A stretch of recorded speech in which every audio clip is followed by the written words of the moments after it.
Let's open it up a little bit. We're going to play a little game called The Good, the Bad, and Jordan Spieth on the back nine.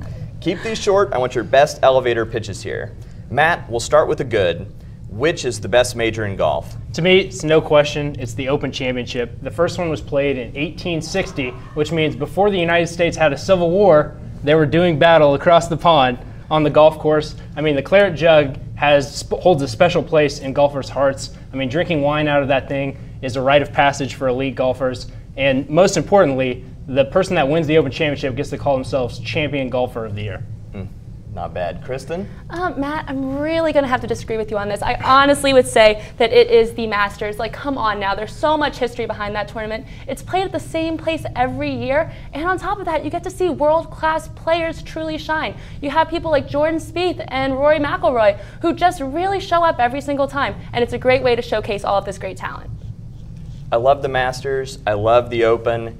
But I got to go with the U.S. Open. I love nothing more than watching golfers, professional golfers, struggle as much as I do on a weekend. So it's so much fun to watch.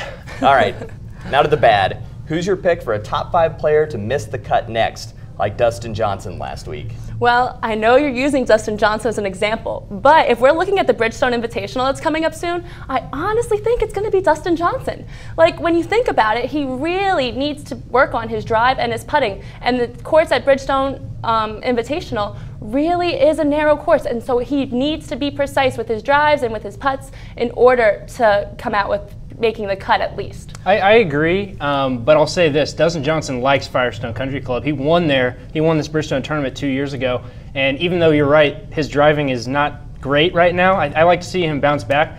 And this might be a hot take. I actually think it's going to be Francesco Molinari, and he is the hottest player in the world right now without a doubt. But we look at maybe someone like Sergio Garcia. He won his first major at the 2017 Masters, and he's really been out to pasture, resting on his laurels ever since. And I wouldn't be surprised if Francesco Molinari is in the same boat, kind of just coasting the rest of the way. He's kind of earned it, winning a major championship. Yeah, there's definitely a little bit of a hangover coming off of that first championship, drinking out of the claret jug. You couldn't blame him. All right, now the ugly. Which of Jordan Spieth's major championship meltdowns is your favorite?